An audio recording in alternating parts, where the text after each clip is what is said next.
At KSL News Radio, I'm Amanda Dixon. KSL's top story this hour, the organizers for Utah's 2034 Winter Olympic Games met for the first time this week.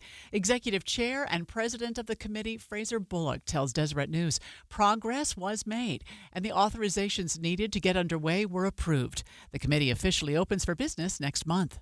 BYU's football team started spring training yesterday, but not everyone there will be on the team for the season opener.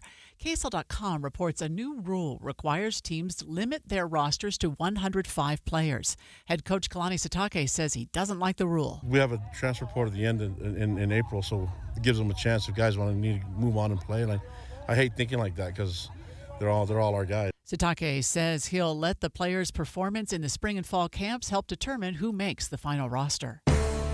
Our top national story this hour from ABC News. President Trump is set to meet Ukrainian President Zelensky at the White House today. ABC's Mary Bruce. The two will be signing a deal to share Ukraine's mineral resources. Trump casting this as a way for Ukraine to pay back the U.S. for billions of dollars in aid. But in order to reach a broader agreement, Zelensky says he needs security guarantees from the U.S. so that Russia cannot invade again. And so far, that is something that President Trump has been unwilling to give. He says he'll consider those options once they reach a ceasefire agreement, something, by the way, that he says he is confident Vladimir Putin would honor. President Trump says he expects it to be a very good meeting. Your money at this moment, the Dow right now up 278. We're at 43,570. Coming up, a beautiful day in store, lots of sunshine. KSL weather is next. KSL News Time, 9:02.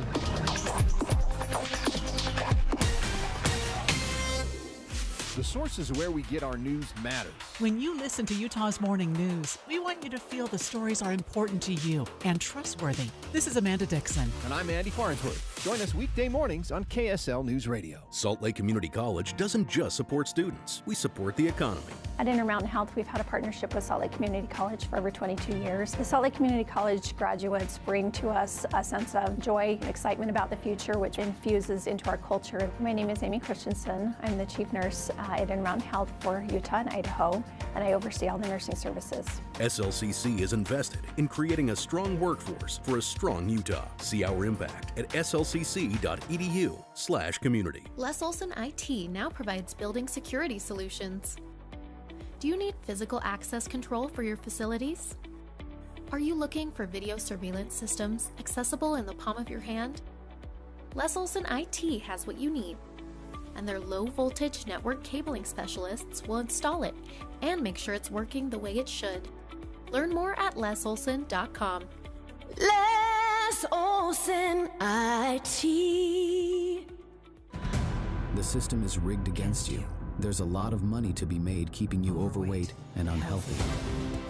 At Soda Weight Loss, we have one goal, and that's to help you let go of the weight for good, without shots, without drugs, without hunger. So I lost 25 pounds. I was never hungry. It was very, very easy. I couldn't believe how fast the weight came off. With Soda Weight Loss, you get real results that will last your whole life. I am down 26 pounds in 3 weeks. Feels great. I fit into my clothes again. Soda Weight Loss is the #1 weight loss center in America for client satisfaction and results, and we have the proof at sodaweightloss.com. Right now, for a limited time, 2 people can start with soda for the price of 1 for new clients only. Double the reward, double the motivation, half the cost. Get healthy. Beat the system. Visit sodaweightloss.com. That's SOTA weightloss.com. Soda Weight Loss is, say it with me, state of the art.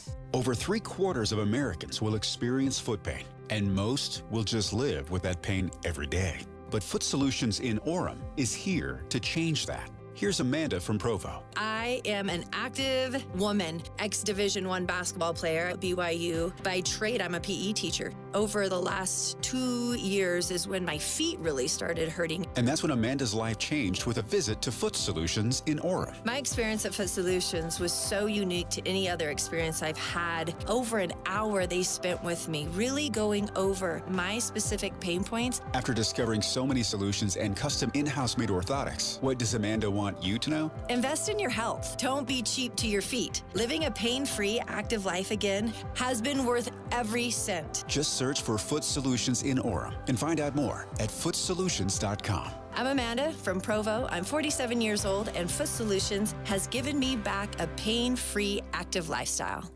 Getting help with plumbing repairs is easier than you think. All you have to do is call Any Hour Services or schedule an appointment at anyhourservices.com. No one helps more homeowners than Any Hour Services. Traffic and weather together, brought to you by Mountain America's limited time balance transfer bonus. And here's Steve Carlson. Just a bit of thick traffic left over this morning, northbound 15 in Utah County through Linden. Otherwise, full speeds on the rest of I-15 between Lehigh and Brigham City. Same easy drive if you're traveling on the West Belts, I-80 and the 201. Steve Carlson in the KSL Traffic Center. Some haze will creep into our sunny skies today with the high looking to hit 56. Temperatures will climb all the way to 63 on Sunday before dropping back into the 40s Monday and Tuesday with some rain and snow showers. Right now it's 32 degrees. I'm Amanda Dixon from the KSL Common Spirit Health Studios. Listen online at kslnewsradio.com. We are Utah's news, traffic, and weather station. Dave and Dujanovic, your morning companions for talk, analysis, and key perspectives on Utah's biggest stories on KSL News Radio. Eye on the Hill 2025 special coverage with Dave and Dujanovic. Just moments ago, you heard the breaking news on Utah's Morning News. Senate President Stuart Adams, House Speaker Mike Schultz, Governor Spencer Cox making the announcement that Utah teachers will get a $1,000 salary increase, Dave. There we go. Now we're talking. Mostly I'm celebrating because my wife is becoming a teacher probably in the next year. So selfishly, this is very good news for the Noriega family. Did I say $1,000? Did I say $1,000? Yeah, I thought it was a little more than that, right? And I need to fact check myself on that. It's a $1,400 salary increase for teachers, a $1,000 salary increase for support staff. So teachers, $1,400. It breaks down to a couple $100 a month. Here's Senate President Stuart Adams. Today, we not only want to congratulate teachers, but we want to show them our appreciation by giving them more compensation. We're announcing today a $1,400 direct salary increase to teachers, similar to the $6,000 increase we did in 2023. That's a $50 million appropriation for teachers directly to their salary. We're also announcing a $1,000 bonus for their support staff. Now, the $1,000 to support staff stood out to me as well, in part because a lot of the times when we're talking about raising teacher salaries, it's focused exclusively on teachers. And there's a lot of support staff around the schools that kind of get left behind. Andy Cupp joins us right now, KSL News Radio producer. I don't want to say it was a total surprise out of nowhere, but a little bit of a surprise that this amount of money. So Andy spent the entire half hour or so listening to this news conference, and we decided to bring him in to break it down for us. So Andy, take it away. What did you hear when they were discussing these raises, and how will it shake out from what you can tell? Yeah. As Dave was saying, these also will include support staff. It sounded like it was a bonus. Yes, and that is one clarification to make on that one. The teachers get the salary increase. The support staff, it is a one-time bonus. So interesting. It is not a continuation thing. They asked in the questions afterwards, how does this work out? But just like Dave said, I'm not completely surprised. They've talked about, over the last 5 years, they have increased teacher salaries nearly 50%. Stuart Adams said that. And that's, a big deal. He said no other state compares to Utah in increasing teacher salaries that quickly. So this does not surprise me. I think what surprises people is the relationship that the legislature has had with teachers' unions, the collective bargaining bill and whatnot. That, I think, might be a little interesting to people looking at what has happened so far in the legislative session and then seeing this increase. But I think, if anything, it's kind of just this continuation of the government saying we support teachers, so we're going to give you more money, more resources, X, Y, and Z. So this is going to cost how much? About $50 million, you say? Yeah, just for the direct salary increase to teachers, about $50 million appropriation. I didn't quite hear, and I'm looking through my notes, I didn't hear specific total amount for what the bonus staff would be. what it would be for giving more money to materials and classroom supplies. That was another one of their things. I don't know a dollar amount on that one, but I'm sure we'll see in the coming hours. Was there a timeline on when this would take effect? Is this for this school year? No, it looks like it would be for the next school year because it would put our starting salary between 60 and 65K, whereas right now we're about 60. So this would give us an increase. If it does go into effect this school year, it probably wouldn't go into effect until after July anyway, because it'll probably be part of the next fiscal year budget, which won't start until July 1. So I'm not entirely sure timeline, but I anticipate it wouldn't be right away. We're speaking to Andy Cupp, a KSL News Radio producer, listening in on the news conference that we carried live here on KSL News Radio. I know we had to kind of cut out of it for just a short time during Utah's morning news, so we appreciate you continuing to monitor that news conference on Capitol Hill with Governor Spencer Cox, House Speaker Mike Schultz, Senate President Stuart Adams, discussing education, funding for education, and teacher salary increases. And you said something just a moment ago that it will bring up the starting pay to over $60,000 a year, Andy, from what you can tell? Yeah, they said that right now it is about $60,000. So I'm not sure if it's below or above, but somewhere around $60,000. And this will increase our starting salary to between $60 and $65, which puts us, they said, in the top 10 for teacher starting pay in the country and number 1 in the Intermountain West, which we already were number 1 in the Intermountain West when it comes to teacher starting salary. But this will move us up higher even on a national ranking. I like to look historically because, as you were saying, in the last several years, it's gone up 50%. So I went back 20 years ago and what a teacher was making a starting salary, or the average salary, this wasn't even the starting salary, was $39,000 20 years ago in 2004. 2014, it was $46,000. So for it to jump another $20,000 in the last 10 years, maybe as much as $20,000 in the last 10 years, is a significant jump. During the news conference, I did hear Senate President Stuart Adams address the teacher salary, starting pay, and he went back to 2020 when I was listening at that time, and he said it was $44,000 in 2020. So you look at that timeline, and even shorter timeline, what Dave just analyzed, and it has gone up $16,000, maybe even a little more, just in the last 5 years, which is sounds significant. Yeah, and I mean, they said that, Utah has huge classes. We do have a very high birth rate, so we have large classes, large schools. We have a need for teachers, and this is just part of what the state is trying to do to recruit and retain teachers. When you were listening to that news conference, and I know we're going to be working throughout the day to get reaction from others on Capitol Hill, as well as probably the teachers union, to this $1,400 salary increase for teachers. Did Governor Spencer Cox address anything at all regarding, for example, he's talked about cutting the tax on Social Security for our seniors, the state income tax on that. Did you hear him address that at all? A little bit, not specifically directly to the Social Security tax, but Governor Cox did say there are bills that will not be funded on Capitol Hill because of this. So they are going to divert resources and money. We already have a tight budget, as we've talked about several times this session. They are going to divert money from certain bills to this. However, the governor said we won't know what those are until the last day of the session, which is next Friday, the 7th. So he said there are things that he wants that will not be funded. And to me, the Social Security tax removal was kind of the first little flag that popped up in my head of, I wonder what's going on with that one then. But we won't know for sure until next 1 week from today. Well, I brought that up because I know a lot of our listeners, when we had the governor on the show a couple of months ago to talk about this being on his wish list, of course, one of many things on his wish list for the legislative session, a lot of our listeners were weighing in, fingers crossed, hoping that would get across the finish line. The legislative session wraps up, is it next week? Yeah, next Friday the 7th. Next Friday. Usually around midnight, maybe a little earlier. We'll be tracking all of these things, including whether the Social Security tax cut does make it across the finish line on the Hill. And I know our team of reporters and producers, including yourself, Andy, thank you so much. Not a problem. We'll be working throughout the day to get reaction to the funding regarding education and teacher salaries. A couple of things that stand out to me when we have seen such an increase over the last several years in starting salary, and some of this has to do with the legislature, obviously.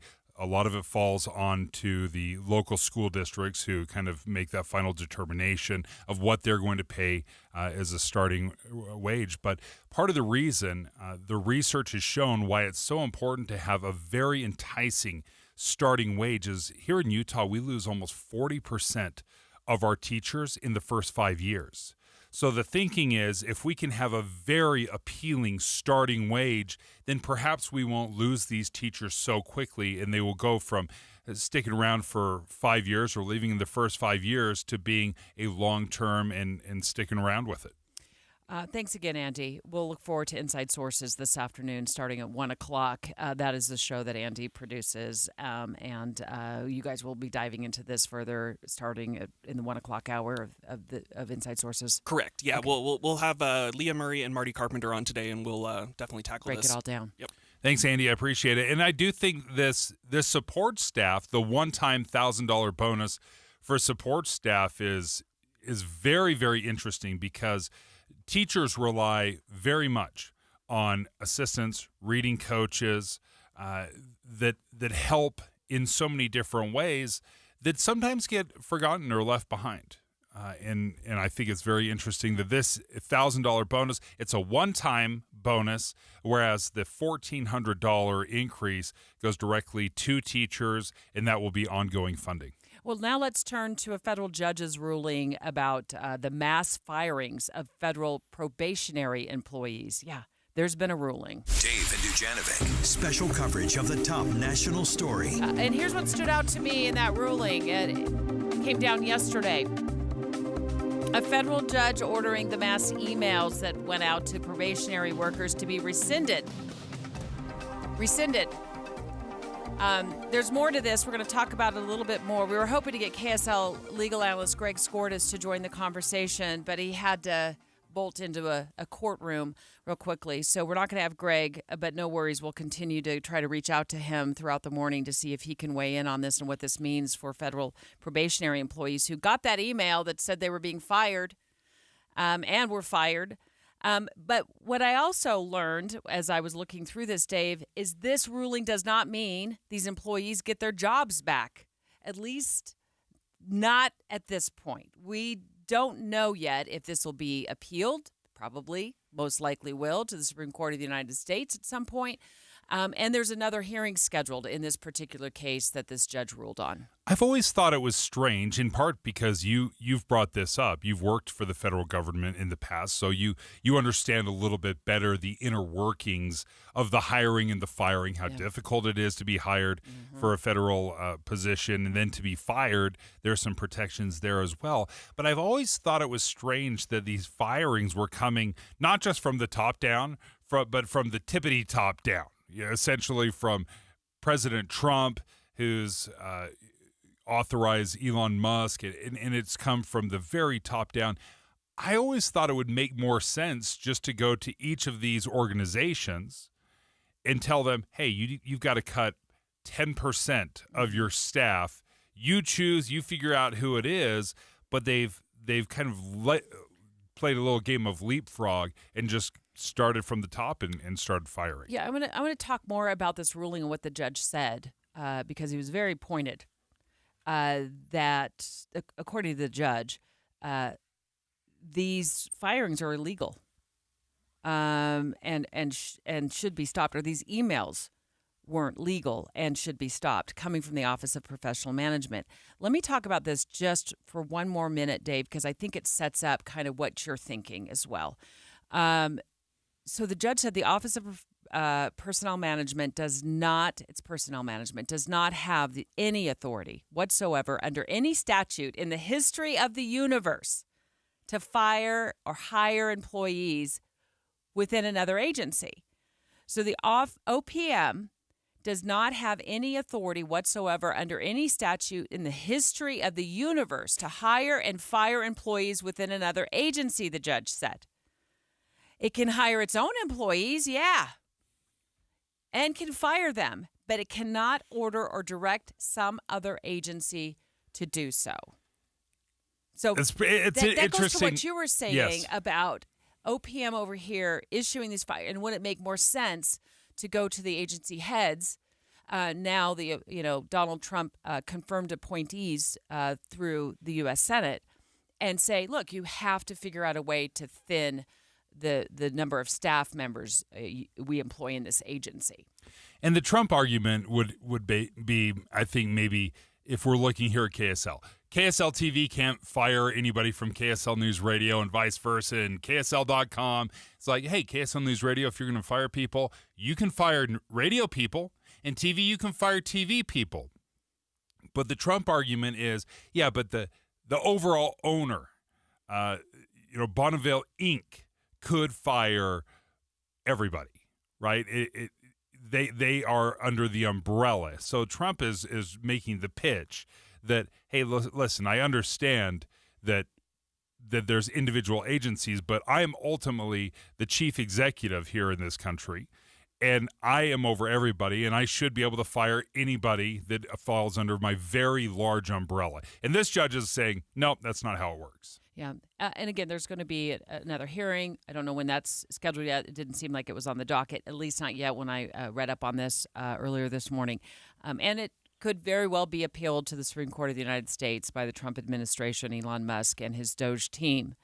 But let's go back to the hiring process for the federal government that I'm very familiar with. It took me months and months. It just takes months. There's a ton of paperwork to fill out. You kind of, for at least for me, getting hired by the FBI, I laid out my entire life back to the age of 18, and I was in my 40s when I got fired, where I'd worked, where I had lived. Try to remember where you lived in college, Dave. Yeah. Try to remember what that address was. And they just expected a lot of me and others, and rightfully so.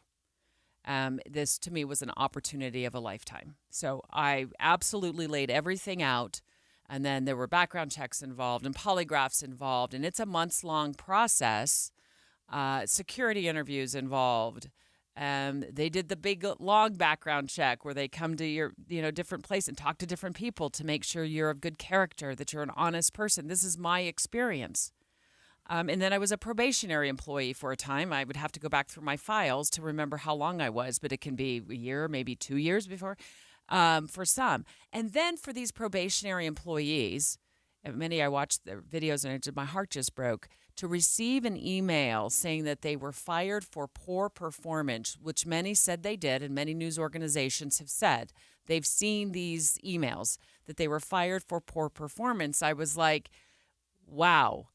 Because I know the performance process within the federal government and the way they keep track of your performance to continue to help you out where you might be, needing some help. And maybe you get an exemplary performance review. And some of them had gotten an exemplary performance review.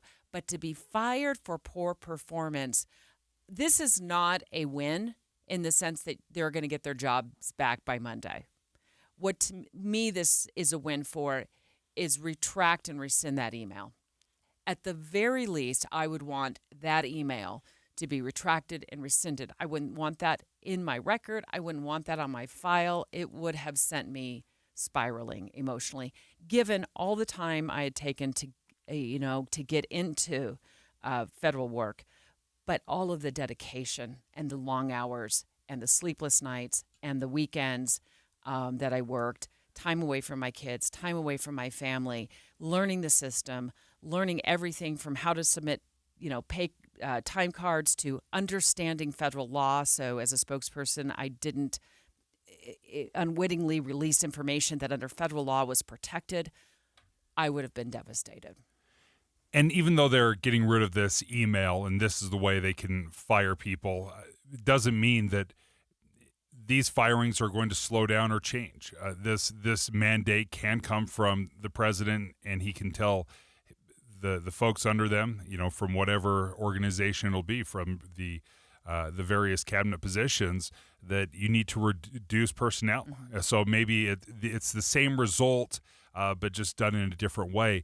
As you were describing this, one thing that kind of stood out to me, and I don't expect you to know this number, but when they were doing this vetting process on you, how much time, money, and effort was spent vetting you, and how much would that have cost? This is a long time ago, right? This is in 2009. So I had heard it was upwards of about $30,000. Oh, just for backgrounds for my particular position. Position, and maybe for others within the federal government for that type of a background check. Not everyone has that extensive a background check. Right. But I had heard that figure.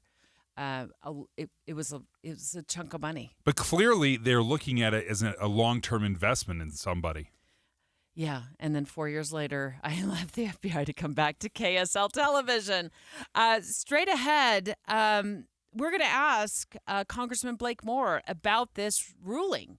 He's joining the show next. He's already said he thinks the first major downfall or complication from what he's seen with DOJ is that the federal government shouldn't be vilifying federal workers.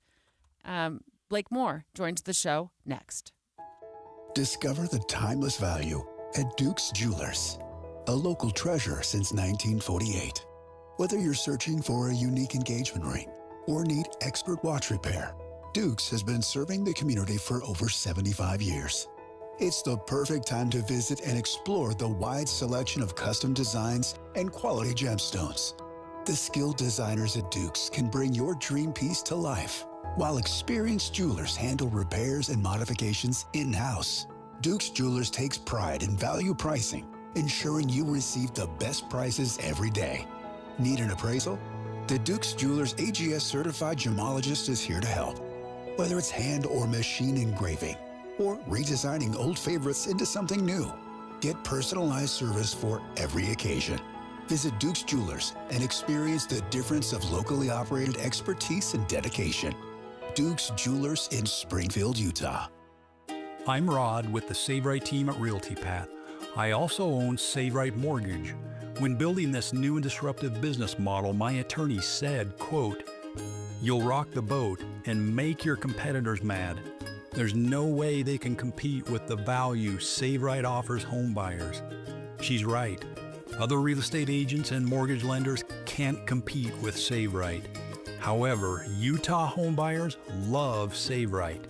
Save Right homebuyers get bankbuster loans with below market interest rates. Save Right clients buy bigger, nicer homes. Their monthly payments are hundreds less. Bankbuster loans save homebuyers hundreds of thousands in interest.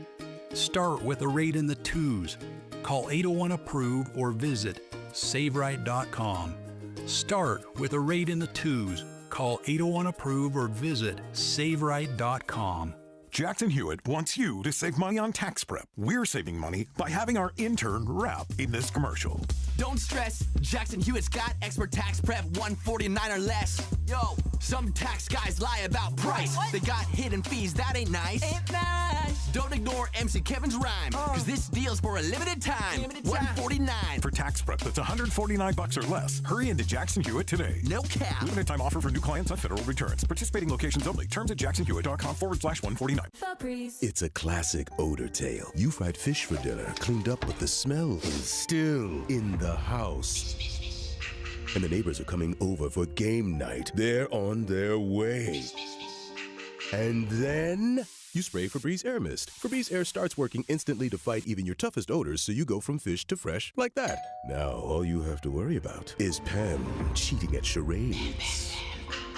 Breathe happy, Febreze, la la la la la. How does a soccer club born in an unlikely place? Utah? You sure you want to do that in Utah? Built with players no one else wanted. We knew no one believed in us. Reach the league's highest heights. We finally did it. It was like just this feeling of getting to the top of the mountain. Russell has made a champion out of Real Salt Lake. How does that same team find a way to shatter expectations in the midst of a fight for its own survival? Our club is burning to the ground as we speak. I'm Amy Donaldson. And in a new podcast, Making of a Moment, the RSL story, we take a closer look at one of those iconic sports moments. Soccer is a crazy game, and we saw it firsthand tonight. And unravel how knowing the truth of these moments can transform what they mean. I just kind of got chills right now thinking about it. Making of a Moment, the RSL story, is available now. Follow us at makingamomentpod.com or wherever you get your podcasts. My savings are gone. Okay, where were they last? Here, right before I spent them on that vacation to Aruba. Weird. Not weird. Not saving now means no money later. For free ways to save, go to feedthepig.org. This message brought to you by the American Institute of CPAs and the Ad Council.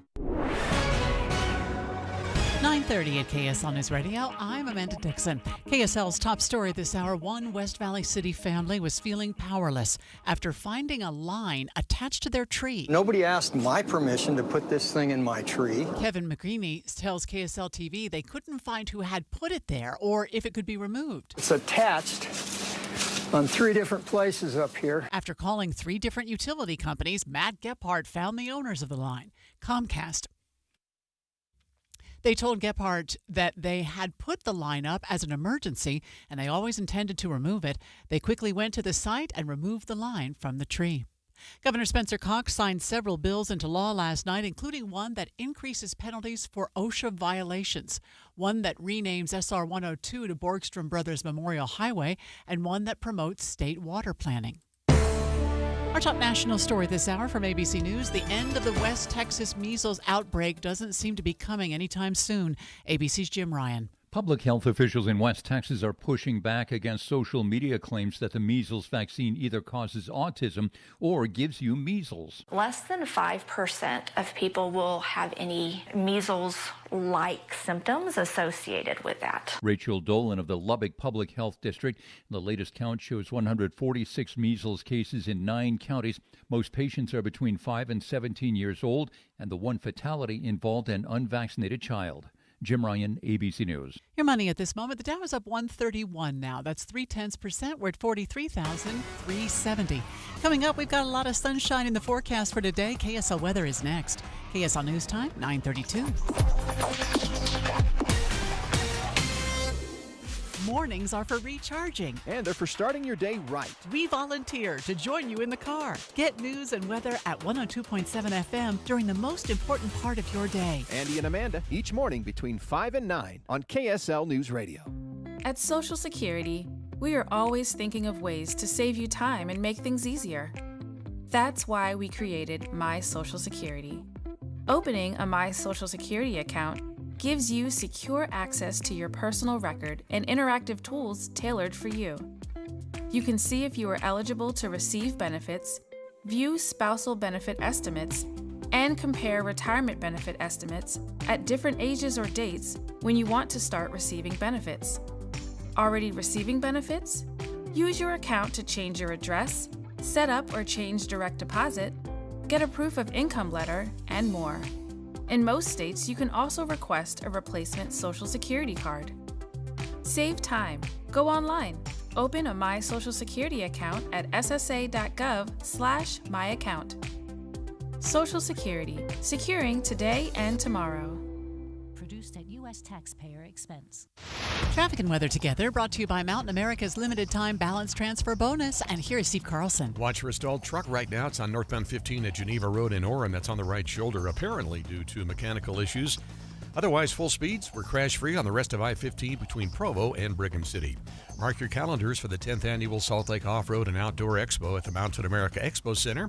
For tickets and information, visit slorex.com. Steve Carlson in the KSL Traffic Center. Sunshine today with a high of 56 degrees, 58 tomorrow. We get up to 63 on Sunday before a storm moves in on Monday. Right now, 38 degrees downtown. I'm Amanda Dixon from the KSL Common Spirit Health Studios. Listen online at kslnewsradio.com. We're Utah's news, traffic, and weather station. Dave and Dujanovic, your morning companions for talk, analysis, and key perspectives on Utah's biggest stories on KSL News Radio. Dave and Dujanovic, special coverage of the top national story. Congressman Blake Moore is joining us in just a second. He's actually waiting on the line right now, Dave.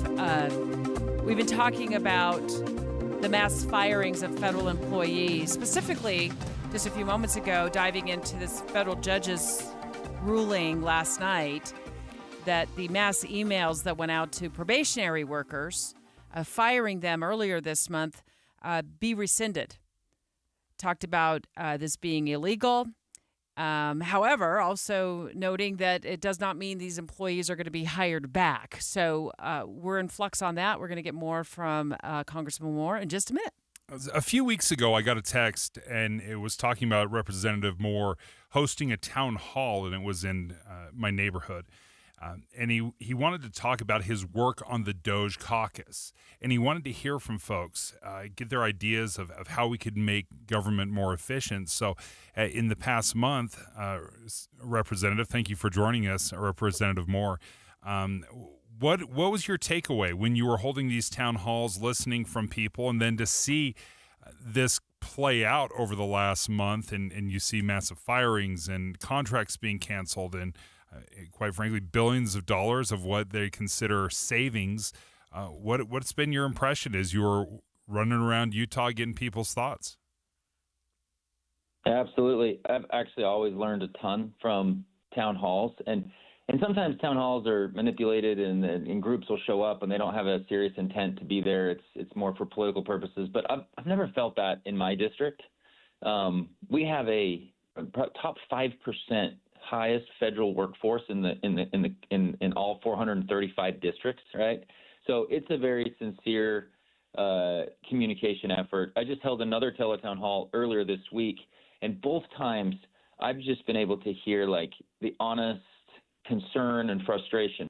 There's I think angst is the best way I can put it, because while overall like the numbers aren't the numbers aren't even close to like a majority, and they're still, as far as percentage goes, small. It's very concerning to folks. It's okay to be. Everybody has to worry about, am I going to, have a job? Layoffs happen in the public, private sector, all this, but we have to do it in a way that is not only compassionate but smart. And the things that I've been frustrated with, and as I've heard from folks, is, well, we're just not getting clear information, and it's been very confusing. And nothing is worse in these situations than when you're just confusing and you get mixed messages, like the email that went out that said, hey, provide 5 bullet points. Well, I've never met a single federal employee that couldn't provide 5 bullet points of what they did last week. But when their organization already does annual reviews, and they're getting communication from the top of their organization and say, hey, you don't have to respond to that. But then when they see on Twitter or X that you better respond to it for some tactics, and maybe even bullying tactics or fear tactics, like that confuses people. And that's not an appropriate way to go about doing it. So I'm okay expressing frustration, with whatever goes on politically, and making sure that folks in my district know that I've been very, close to this. The key, though, is we're digging in directly at Hill Air Force Base and working closely with IRS. Ogden has a very significant, almost 7,000 employees approximately at the IRS processing facility. All of them are doing good, hard work, and working hard. They don't need to be villainized and things like that. So that's what I've heard, is the frustration of, hey, I feel like the administration's just vilifying us, and I'm doing my best to combat that narrative. We're speaking live right now with Representative Blake Moore about Doge and the firings, the federal workforce. Many employees, thousands of employees, suddenly finding themselves looking at emails telling them they're fired. Do you, Representative, have any room or intend to negotiate with Doge to preserve jobs? Are you having discussions directly with the Oval Office or with Elon Musk that would preserve some of these jobs, whether in Utah or elsewhere? Yeah, one other aspect that I've heard from folks about is how much they want to be a part of the solution. I've been a federal employee for maybe even half of my entire career, and I've seen waste. And every single federal employee I've talked to is like, I see enormous amount of waste. They want to be a part of the solution, and right now we're kind of alienating that. But to your question exactly, yes, we have direct communication with the White House. They've heard from us several times. We have there's a Leg Affairs team that has been actually been very sincere and working very hard to capture our input. And we will go back and communicate them. One example of that is I believe there was a misunderstanding from the administration side of the Doge world on the actual definition of a probationary employee. It's not. There's an assumption that a probationary employee might just be a brand new employee, somebody that's been there less than 6 to 9 months or something like that. That's not the case. That could be somebody that has decades of experience. They've just been transitioned to a new role or a new division, and then they are probationary in that period. Those folks have got an enormous amount of expertise. You have depot work at Hill Air Force Base, nuclear work, all the stuff that goes on the 75th Air Base Wing. Like that type of stuff is irreplaceable, and retention efforts are far cheaper than finding new replacements and training for that. So we made sure to help them understand when you're just going after probationary employees, you're not just taking somebody that's brand new that might be able to find a new job more easily. Like these are people that we really want to make sure they stay in this role, and they've delayed any more announcements to that, and they're getting a chance to look through it and sift through it. So I think in the coming weeks there may be some announcements about DoD, but our communication about what the reality is has been well received with the administration. I think it would be naive to think that this was ever going to be painless. These kind of cuts, when you're trying to cut $1 trillion in the federal budget, there's just no way everybody's not going to be affected on some level. But I think part of the problem we've had in the past is everybody's all for reducing waste, fraud, and abuse. But then when it starts hitting our backyard, when it starts hitting our home, it's like, well, I mean, there's not a ton of waste, fraud, and abuse that's happening in my backyard. And I think that's been part of the problem, right? It's like, well, it's not happening here. That's the part that I dug into on the town hall with folks. And I had graphs and all the charts, and I usually spend about 15 minutes with people explaining where we're at in a debt and deficit situation. And no person I've ever experienced this is out there saying, oh, we're in an okay spot. We're in a very tough spot, and there's no easy decisions going forward. We run a $2 trillion annual deficit. We have to make changes, and there is going to be pain associated with this. We have a chance to do it in a way that is less confusing and less haphazard than what I've seen. I mean, even Mr. Musk himself admitted, we cut the entire Ebola prevention team, and we realized that was a mistake, and then a day later we got them all hired back. Like, we can do that work ahead of schedule, then do it retroactively. I'm a firm believer in that. Representative, you hinted just a few minutes ago that there's maybe some announcement in the works regarding the Department of Defense. We saw that Secretary Pete Hegseth had sort of issued that warning, if you will, I guess for lack of a better word, that there would be some significant cuts on the horizon, and an announcement is probably forthcoming. How will this impact Hill Air Force Base and, our military team and the support staff that works at Hill Air Force Base, which is clearly a massive influx to our economy locally, but also to our military fighting power? Yep, thanks. So I can't get out ahead of any particular statements, and we don't know for sure. What we're hearing, though, is that they'll be we're not going to – this isn't going to be a devastating approach to, like, the numbers of folks. So I'm in a position where I can't necessarily get out ahead of it. We're working directly with Hill Air Force Base. They have provided us all of their mission-critical work and their priorities, and we're making sure the administration has a good sense of what that is. And so the fact that we're able to communicate has been a really positive thing. And I don't think – and people – if anybody out there that's listening at all is concerned, because I know I'll get criticized on this of like, oh, he's being too quiet, he's not speaking up enough. I've never spoken more, and my team has never dug in more. We're talking to Hill Air Force Base every single day, and working back with the administration and communicating the realities of things plus our frustrations. And then at the same time, I think it's important to recognize in the world that I live in right now, when President Biden put out the vaccine mandate through OSHA, I had every single construction company in Utah basically reach out to the federal delegation, and they're like, we're going to lose half of our workforce if this goes into effect.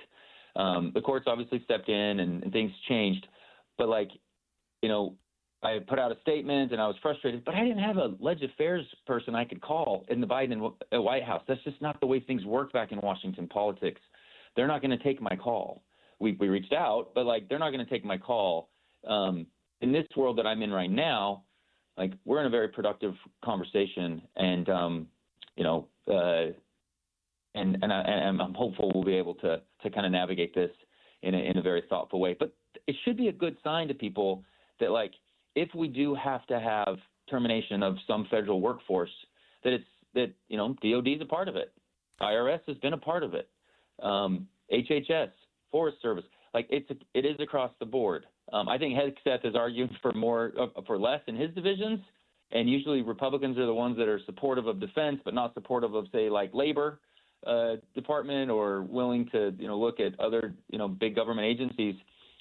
There is an across the board look, and I think people should take some confidence in the fact that it's not just targeted at only things that affect us politically. There's been VA firings, and that doesn't sit well with a lot of Republicans or Democrats, and those are tough decisions that we've got to make. And I think what we will do as a federal delegation, I can speak for myself, but also just as a delegation, we're going to continue to push and make sure folks in the administration know what's been really detrimental, what we need to be thinking of, and the effects of some of this stuff.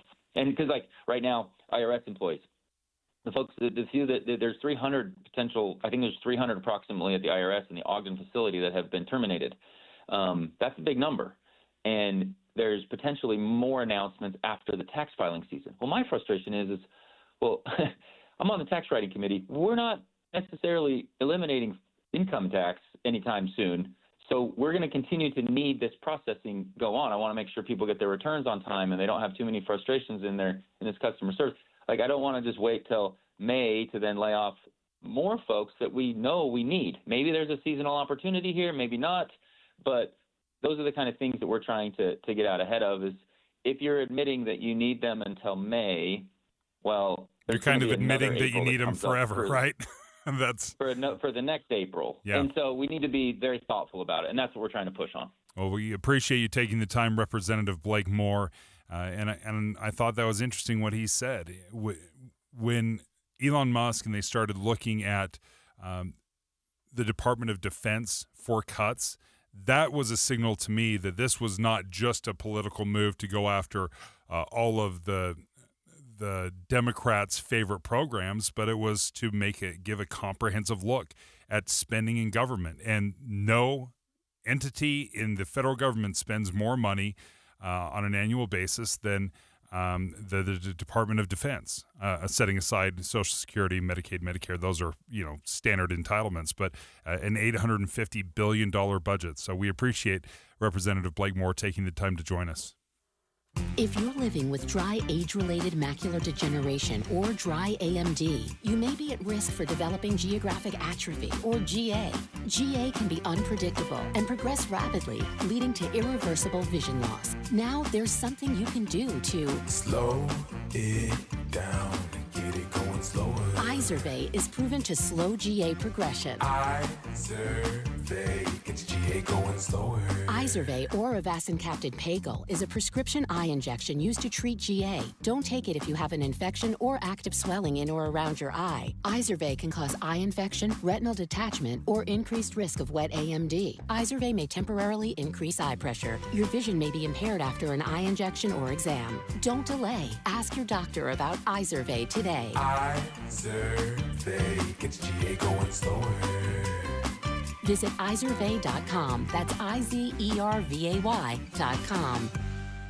Someone asked me the other day, do you know how many devices the average home has connected to their Wi-Fi network? It's way more than I thought. I actually went home and counted my connected devices, more than a dozen, all to keep me connected to the good stuff, streaming, my gaming, interneting, you name it. Xfinity knows the number of connected devices you have is growing by the year. That's why they engineered their gateways to handle hundreds of connected devices. Hundreds, for real. Now through March 18th, get Xfinity Gig Internet for $25 a month for 1 year with no annual contract and Wi-Fi equipment included when you add an unlimited mobile line, and ask how to get an eligible free 5G phone with trade-in. Make sure your home Wi-Fi can handle everything you throw at it and then some. Visit Xfinity.com, call 1-800-XFINITY, or visit a store to switch today. Restrictions apply. Requires paperless billing and auto pay with stored bank account, taxes and fees extra. After promo, regular rates apply. Xfinity Internet required. Reduced mobile speeds after use of monthly data included with your data option. Data thresholds and actual internet speeds vary.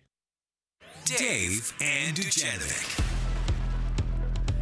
I hadn't heard this phrase until this morning when we were watching a News Nation report on this together, Dave. It's called telephobia. Have you heard of that? No, I thought it was made up. It's a like little, arachnophobia. It's like more, that's made up, right? Yeah, it's more of a recent phenomenon. Unlike arachnophobia, everybody's had a fear of spiders for centuries, right? I mean, only crazy people aren't afraid of spiders. Who doesn't scream like just that shrilling scream when they see a spider? I mean, that's everybody's biggest fear. This is telephobia. It is a more recent phenomenon. It's a fear of making or receiving phone calls. And it has to really do with the smartphone and the fact that we get phone calls in our pockets. Our phones are ringing in our pockets. But there is a fear, and it's specifically hitting a generation of people. And I bet you can't guess what generation it's really impacting. I will tell you this.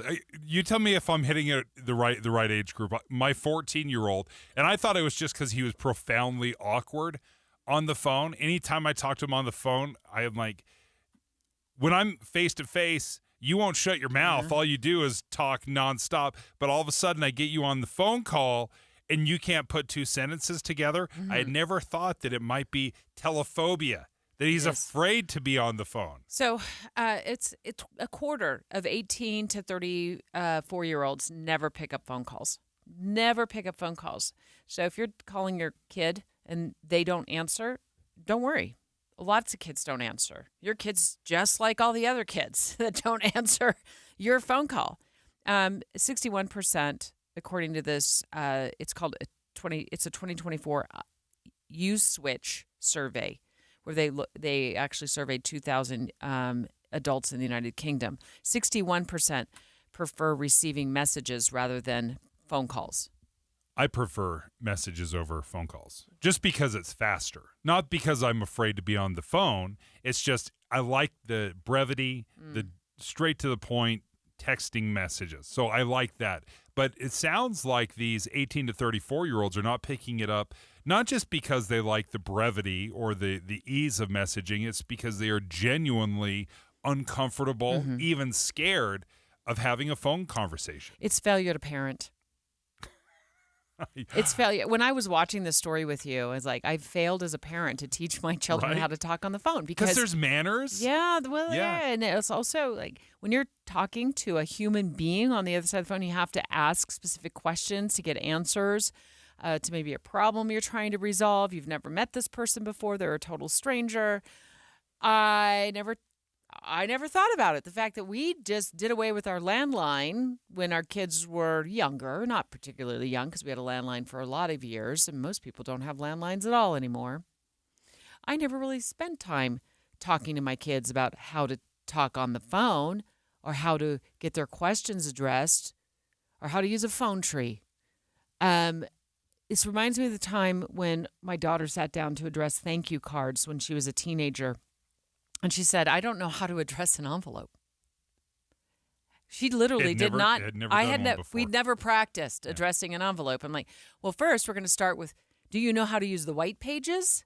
But they don't know how to use maps, like paper maps spread across the dashboard. You Good know, old-fashioned just like, atlas. yeah, they don't know how to do any of that. But let me just play this clip from a career advisor, Elizabeth Baxter. She works at Nottingham College in the United Kingdom, and she was talking to News Nation about this fear and why the younger generation has this fear.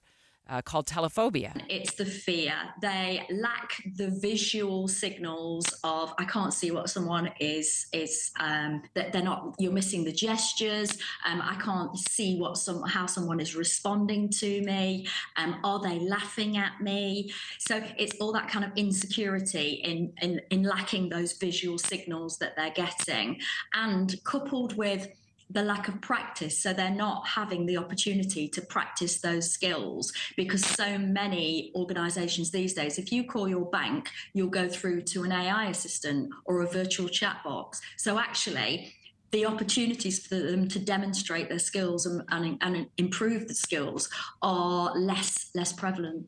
That stood out to me because we are such a visual people. We don't listen. And typically, you can get cues through somebody's voice. If somebody's annoyed, you can hear that in their voice. But our kids, because so much of their life is face-to-face or at least like FaceTiming, they want to see those visual cues. They want to see if what I'm saying is getting an eye roll, or if you're laughing, or if you're bored. And that's in part what makes them so uncomfortable with the phone call, is they don't have all those visual cues. So to your point, Debbie, I think what's crucial is we've got to teach our kids how to get on the phone, have a conversation, teach them manners of how to have a conversation without the crutch of just seeing everybody's facial features of, oh, they didn't like what I said there. So that's interesting. What is it called again? Telephobia? Telephobia. KSL offers the best daily newsletter in the state. It's the 3 things you need to know. Every weekday, we deliver quality and relevant content to your inbox. No ads, no spam, just the 3 things you need to know to be informed about the world around you. Subscribe today. Visit KSLNewsRadio.com or text the word inbox to 57500. That's inbox to 57500. You've heard me talking about Salt Lake City fat loss for a very long time now, at least the better part of a year.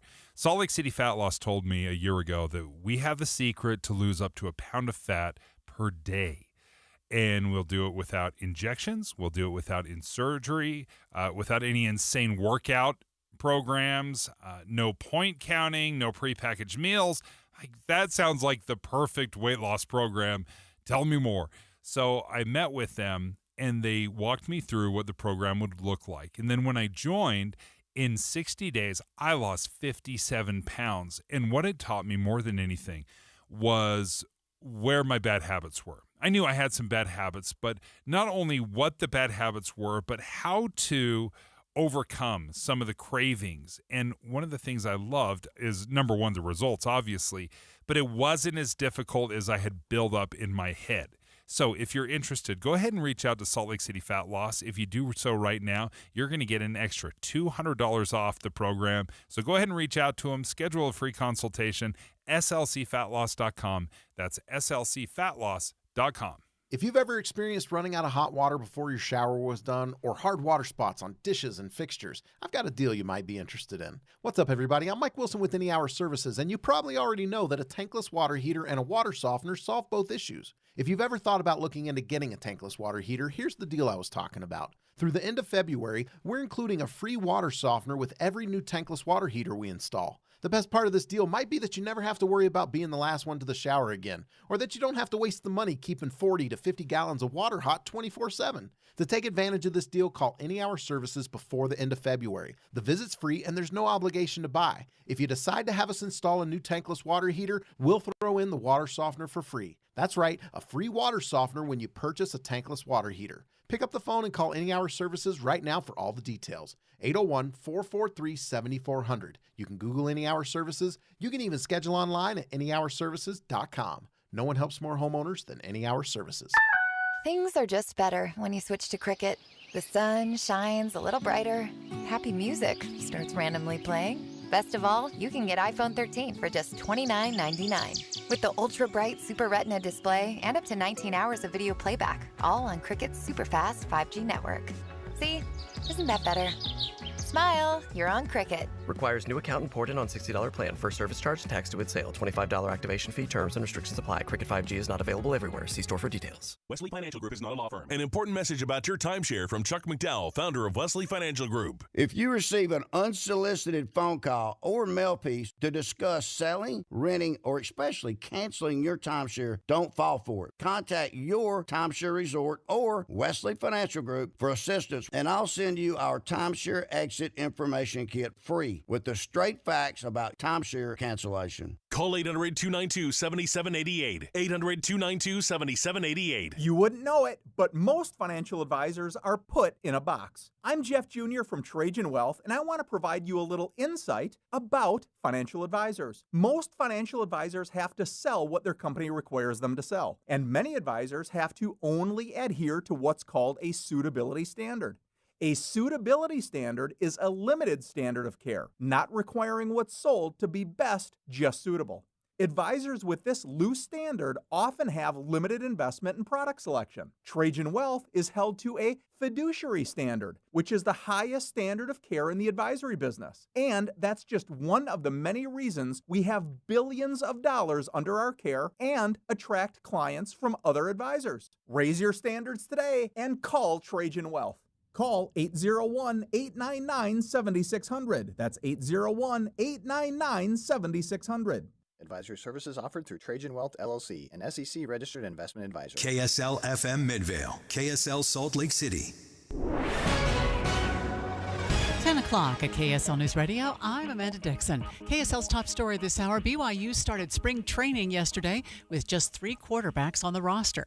KSL.com reports the team is working to cut the roster down to 105 players because of a new rule.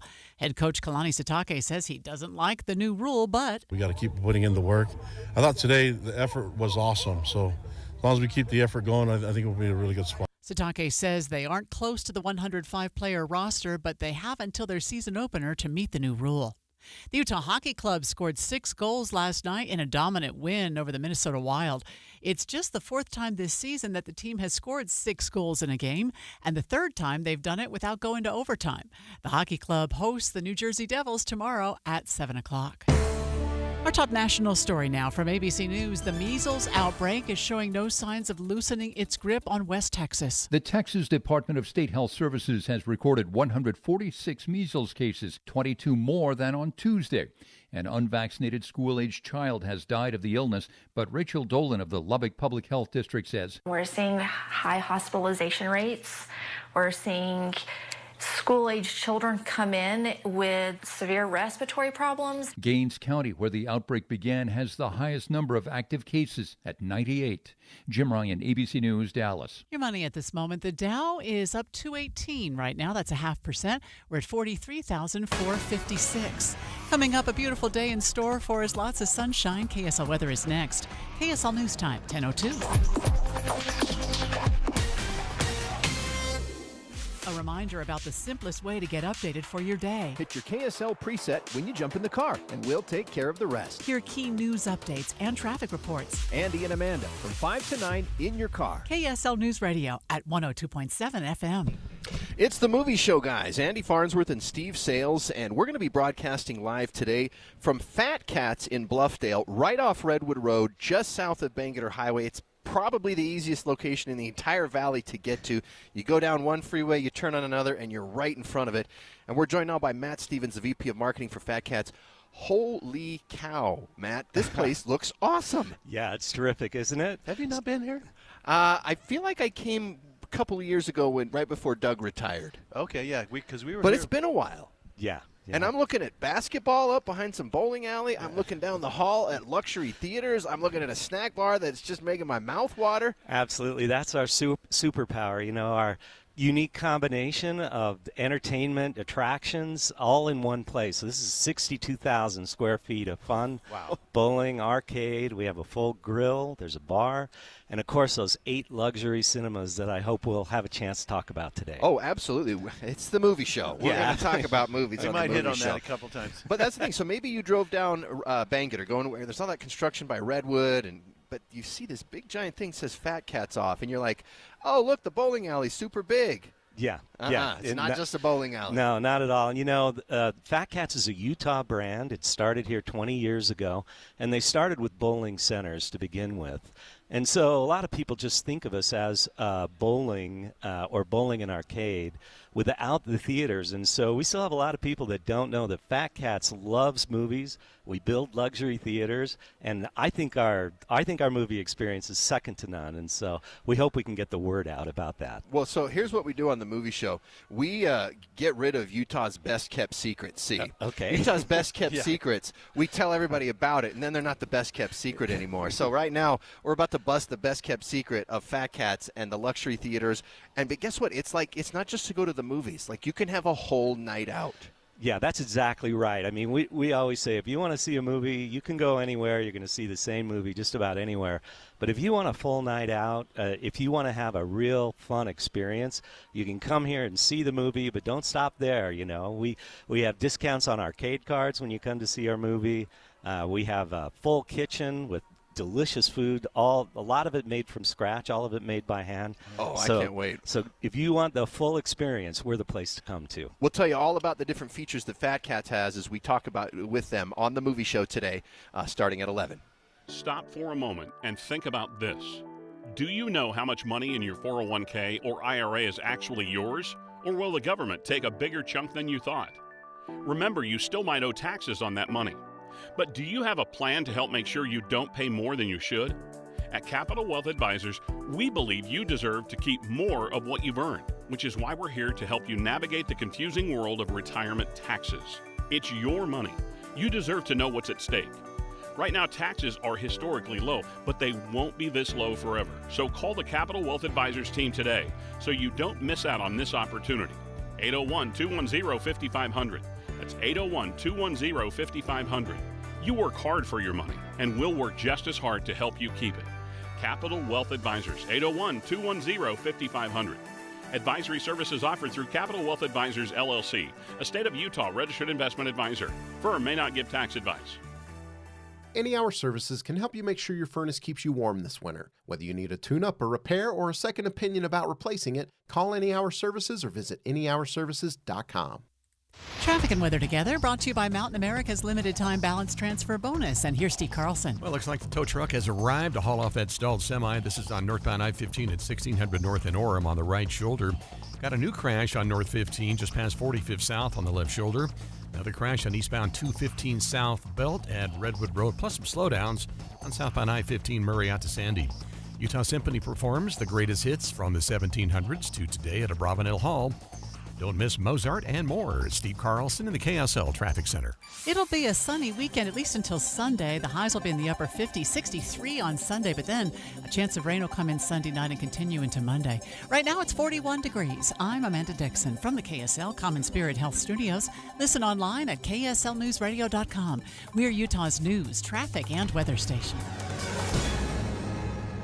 Dave and Dujanovic, your morning companions for talk, analysis, and key perspectives on Utah's biggest stories on KSL News Radio. A member of Congress took to the floor with her newborn baby to vote, to cast a vote after not being allowed to vote remotely not long after she'd given childbirth. Thank you, Mr. Speaker. I rise today with my newborn Sam, who's just 4 weeks old. Unfortunately, I wasn't given the opportunity to vote remotely after giving birth, but I wasn't going to let that stop me from being here to represent my constituents and vote no on this disastrous Republican budget proposal. That was Brittany Pedersen. She's a representative out of Colorado, and it was about 4 weeks after giving birth. She wanted to be there for the vote, and she grabbed her newborn, jumped on the plane, flew back to D.C. to cast that vote. And I'll tell you this, Deb, when I was watching her stand before the podium with her baby in arms. I thought, this is an amazing sight. I love to see that because she represents so many of us. You know, oftentimes when we think of folks in politics, this is one of the oldest Congress in history, right? It is a bunch of retired folks that have been there for 20 or 30 years, and it was refreshing, even though I don't necessarily agree with all of Representative Pedersen's political beliefs. I love seeing her there because that was my family, right? I remember when we had those newborns and how hard it was. So she brings a perspective that is excellent. But boy, to ask her after just a few weeks, jump on a plane, what sometimes feels like a petri dish of a laboratory, to come and vote, like, is that outdated? Do we need everybody showing up in person? What's the reasoning behind that? Well, having given birth to 3 children, 4 weeks to turn around to be back on the job and mandated to be back on the job it would be a lot to ask. You know, it would just be a lot to ask. We've delivered humans. We've delivered a human being. And a lot of times there are complications you don't think about. There's a lot of pain. There's bleeding still. There's maybe some issues with the baby. You're not sleeping. You're exhausted. So I don't know why we're not past allowing women to stay home, whether to cast a vote or maybe even work from home after a reasonable amount of time of maternity leave. Now, I suppose she could have said, oh, I'm just not going to be there. Mm-hmm. I'm not going to be there because I have a newborn. But she chose to be there because she wasn't allowed another option. And I think time has passed for these kind of rules and policies that require women, in order to be at their job, they have to give up their maternity leave, jump on a plane, and get to the office. It doesn't matter if she has to drive into the office from 20 minutes away. It concerns me for not only your child, and I suppose, again, people would say, well, she could have left the child in the care of somebody back at home. Well, maybe she's nursing. Yeah, and what I found interesting about this, she's a Democrat, but there is a bipartisan resolution with a couple of Democrats, a couple of Republicans, Anna Paulina Luna from Florida, Mike Lawler, a Republican out of New York. They have put forth a resolution they did back in January to allow proxy voting for members of Congress who are new parents. That would allow a situation like this where they say, Representative Pedersen, go ahead. We understand, stay with your child, and you can vote remotely. But I wanted to figure out, what was the thinking, what were the founding fathers thinking, saying, listen, if you're going to vote in Congress, if you've got to be there physically to cast that vote. What's the purpose of that? So joining us right now is Professor of Political Science from the University of Utah, Jim Curry.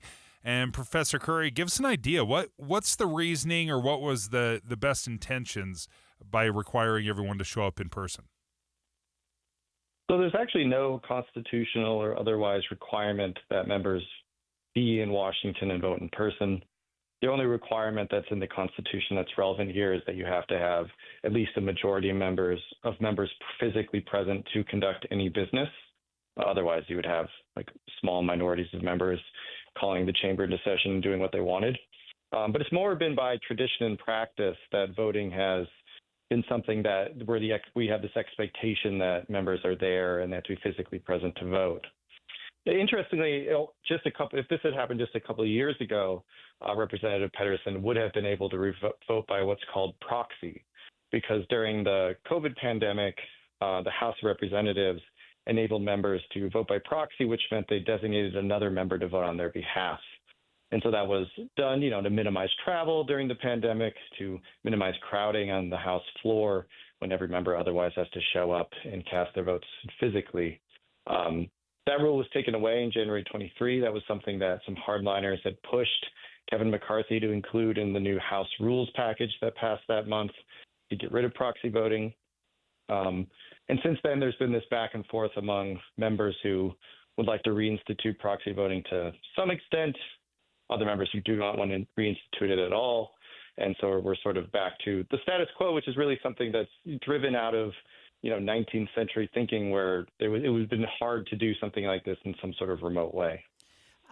So is this just a rule that, and then if they don't show up, they don't get to cast a vote? That's right. And so before there was prior to a couple of years ago, I don't even think there was anything necessarily strictly written about it. It said members had to cast their own votes. And I think that rule is in place so that members didn't send staff to the floor to vote on their behalf or something like that, which wasn't seen proper. But it was proxy voting as a practice that was put in place in March of 2020 was explicitly taken out of the rules.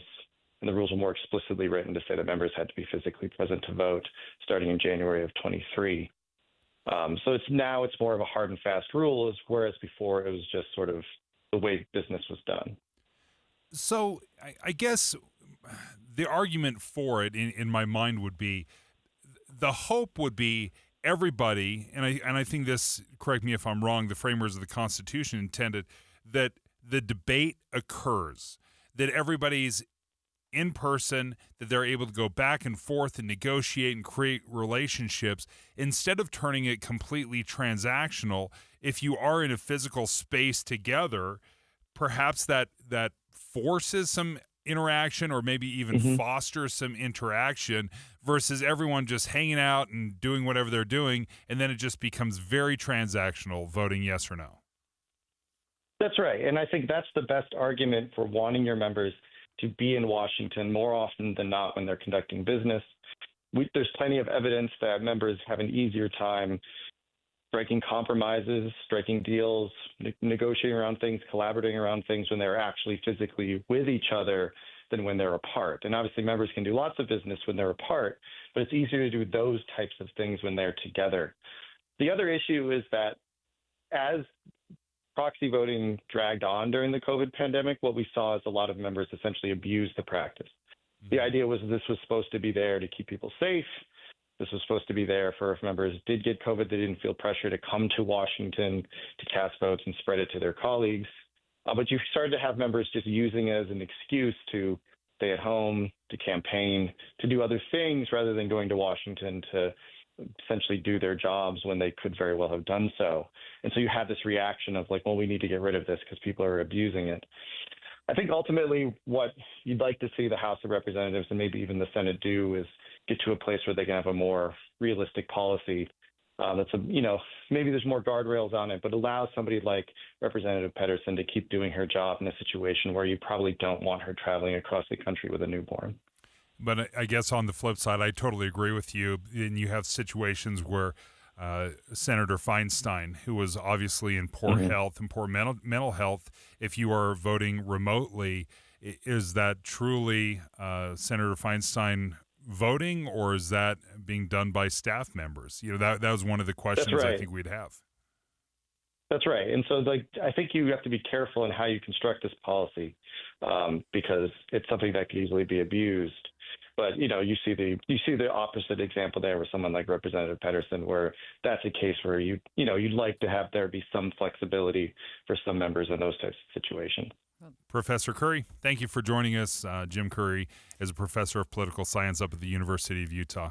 Look, we're talking about Congress right now, and should they change the rules to allow new parents to be able to stay home and proxy vote. But I think there's a lot of people who are listening right now who have felt compelled to get back to the office.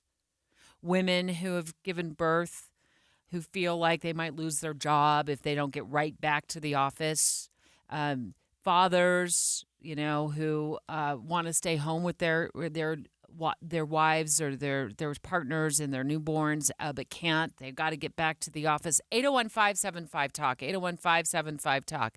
I guess we could ask the question of, should Congress, vote in person or not, or allow proxy voting? But I think this happens to so many people outside of the Beltway in D.C. that I'd love to hear from our listeners. When have you felt like you have to get back to the office in order to get your job done, or because you're worried about employment, or you got to get a project taken care of, and then you just gave birth to a newborn? 801-575-TALK. Love to hear your stories and share them with us. I think everyone has felt on some level probably a pressure when you have a kid to get back to work. I think even as a father, my job was very easy. We had very boring births. It just went smoothly.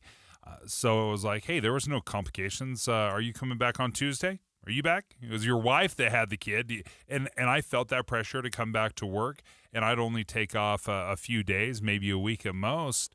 And I think we're starting to have a more nuanced conversation about what the appropriate time of leave is. And you can speak to it more from the mother's point of view, but the physical toll. But there is an emotional toll as well, especially as new parents when you bring a new baby in. I mean, that just changed the entire dynamic of your entire family, not just the mother. Mm-hmm. Yeah, I mean, certainly, and you're not sleeping. Oh, yeah. Because the baby's not sleeping. Mm-hmm. So you're operating on fumes. You're trying to breastfeed, which did not go so well for me. So there was complications with that. So I was trying to figure that out. You got to get your newborn into the pediatrician, and my goodness, if they do get sick, and there are plenty of women who do suffer complications in childbirth. It doesn't make it easy for them to jump back to the office right away because they have to deal with their own personal health and make sure they stay healthy and get their situation taken care of. 801-575-TALK. Have you ever had an experience feeling like you got to get back to the office, or you got to get back to whatever that project was before you left on maternity leave or paternity leave? We're talking about this because Representative Brittany Pedersen back in D.C. flew with her newborn and herself back to vote in person. Thank you, Mr. Speaker. I rise today with my newborn Sam, who's just 4 weeks old. Unfortunately, I wasn't given the opportunity to vote remotely after giving birth, but I wasn't going to let that stop me from being here to represent my constituents and vote no on this disastrous Republican budget proposal. It's been a couple of decades since I gave birth, and at the time I wasn't working here. I was working somewhere else. We didn't have a maternity leave plan. So I'd cobbled together some vacation time, and I'd cobbled together my sick time, and I was thinking about taking family leave. So when you don't have maternity leave, I can see where the wheels start turning. Like, I cannot not get a paycheck. I have a hospital bill to pay. I have a newborn that I have to buy supplies for. I have now, because I had troubles breastfeeding, I got to go buy expensive baby formula. I got to buy diapers. And so I could see where if you don't have maternity leave, you would feel like you got to get back to the office, and you're just not ready to get back to the office. And a can of formula can be $50 to $80, right? There's a real financial incentive or a push, like, oh boy, we've got to pay for these things. Diapers expensive, formula expensive, kids expensive in general. But I thought it was interesting as we were talking to Professor Curry. We have tried this. We've tried proxy voting during COVID. And then what did we do? We abused it. People are off vacationing in Cabo, or they're just staying in their home state and campaigning instead of showing up and doing the work of the people. They're selfishly doing their own, trying to advance their own political career. So it's not that we haven't tried this in the past. We tried it and we abused it. Well, just because we abused it doesn't mean that this is a bad program. We probably should build in some sort of reasonable proxy voting for this instance right here. Representative Pedersen, who's 4 weeks removed from giving birth and having to jump on a plane, go all the way to D.C. from Colorado and then vote. That does seem just insensitive.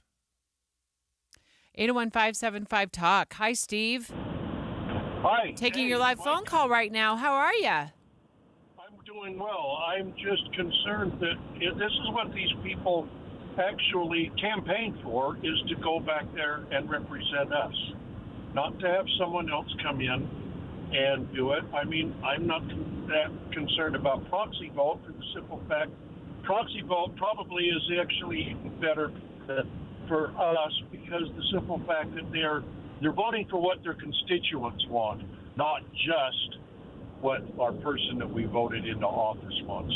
They've forgotten about us. They vote the way they want, not the way they're concerned.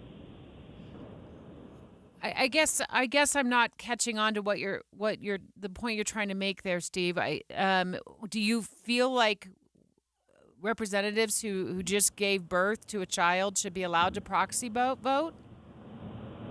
Well, as long as it's not abused, we've got to figure out. Of course, why would we even be concerned about one of our higher elected officials abusing anything?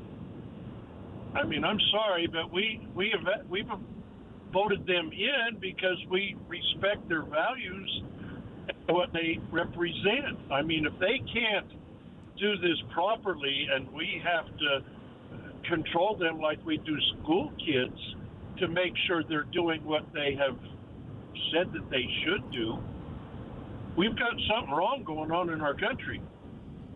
Thanks for the call, Steve. Appreciate it. I look at this and I think with anything, there's a nuanced discussion to have here because we should create an environment where people that have been elected are being heard from, right? If Representative Pedersen were not to fly back to Washington and cast her vote, because she's taking care of her newborn, should the people of Colorado be punished for that? That seems unfair. So I do like the idea of allowing, in perhaps some specific situations, allow some of these proxy votes to happen or remote votes to be cast. It seems more humane. It seems reasonable. Now, if people are taking advantage of this, then we probably should step in. But let's give these elected officials at least some level of dignity and confidence that they're not going to just by default take advantage. Straight ahead, Representative Blake Moore calling the show in the 9 o'clock hour to talk about the DOJ firings, the federal workers getting fired across the country. Everybody has to worry about, am I going to, have a job? But we have to do it in a way that is not only compassionate, but smart. What he said about Hill Air Force Base in northern Utah, next. Over 3/4 of Americans will experience foot pain, and most will just live with that pain every day. But Foot Solutions in Orem is here to change that. Here's Amanda from Provo. I am an active woman, ex-Division I basketball player at BYU. By trade, I'm a PE teacher. Over the last 2 years is when my feet really started hurting. And that's when Amanda's life changed with a visit to Foot Solutions in Orem. My experience at Foot Solutions was so unique to any other experience I've had. Over an hour they spent with me, really going over my specific pain points. After discovering so many solutions and custom in-house made orthotics, what does Amanda want you to know? Invest in your health. Don't be cheap to your feet. Living a pain-free, active life again has been worth every cent. Just search for Foot Solutions in Orem and find out more at footsolutions.com. I'm Amanda from Provo. I'm 47 years old, and Foot Solutions has given me back a pain-free, active lifestyle. Downy Rinse and Refresh. Break up with stinky clothes. Rinse it out. Every now and then I get a little bit tired of the stinks that just will never come out. Every now and then I rinse it out. One wash and it delivers. One wash, it smells so clean. Downy Rinse and Refresh, it's a dream. Downy Rinse and Refresh. Fights odor in just one wash. Guaranteed. Jackson Hewitt wants you to save money on tax prep. We're saving money by having our intern rap in this commercial. Don't stress, Jackson Hewitt's got expert tax prep, $149 or less. Yo, some tax guys lie about price. They got hidden fees, that ain't nice. Ain't nice. Don't ignore MC Kevin's rhyme, cause this deal's for a limited time. $149. For tax prep that's $149 or less, hurry into Jackson Hewitt today. No cap. Limited time offer for new clients on federal returns. Participating locations only. Terms at jacksonhewitt.com/149. It's the movie show, guys. Andy Farnsworth and Steve Sales. We're broadcasting live today from Fat Cats at 13901 South Redwood Road.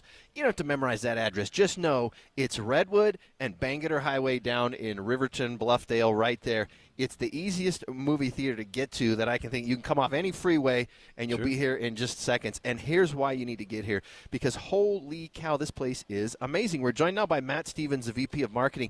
Matt, we haven't even walked down to the theaters yet because I've just been blown away as I walked in at all this stuff. So tell us a little bit about your cinemas. You guys didn't, when you added cinemas to Fat Cats, you didn't do it halfway. No, not at all. These cinemas are built for luxury right from the ground up. So I'll just cover this really quickly. You know, all of our cinemas have all luxury recliners. We don't have any of the old style seats. That's not a mix of some seats, some recliners. All recliners. No, anytime you buy a ticket, you're going right to that luxury. And I like the recliner. wall between the rows too. Yeah, we have these cool things called privacy walls. Those are in front and behind, and it makes it feel like the people you're with, it's just the folks in your row. So it kind of adds a layer of privacy that's really fun. Yeah, and gone are the days of everyone being crammed in together. You guys have like these extra wide aisles. Yeah, that's, you know, our owners, this is something that they talked about. When you're reclined, if the aisles are tight, someone walks by and you're constantly moving your feet, you know. Yeah. So they build them extra wide so everybody has plenty of room to really enjoy the movie. How about Dolby Atmos? You have Dolby? Yes, we have Dolby Atmos sound in 2 of our theaters. And when you go online and look for tickets, you're going to see that little Atmos icon. Okay. And that gives you that 3D sound experience. You know, if there's rain falling, it sounds like it's falling above your head. I mean, the bass is just rumbling. You feel that in your chest. And these are first-run movies. Oh, yeah. Brand new. All the best Hollywood has to offer, first-run, best movies. Here's the thing. We love getting rid of the best-kept secrets. We just like telling everybody about it. I would say to watch a movie, especially in the Salt Lake Valley, the best-kept secret is Fat Cats here at 13901 South Redwood Road. Come on in. We're going to tell you about more of the things as we go along in the movie show today, including some of their deals on concessions. And Fat Cats looks for life hacks to find out how you can get the most out of the experience. I can't wait to tell you about those things here at Fat Cats. Or you can check out on the website. You don't even have to wait for us. Go to fatcatsfun.com. 10:30 at KSL News Radio. I'm Amanda Dixon. KSL's top story this hour: a bill banning cell phones and other electronic devices in the classroom is waiting for the governor's signature. Studies show that the average student looks at their phone about every 15 minutes. Community engagement manager Jaden Davis says there are some exceptions to the ban. Exceptions for medical necessities, students with like IEPs or 504 accommodations plans, or imminent threats or emergencies. Many classrooms already have preventative measures for cell phones, so how every school district will enforce the ban will be different.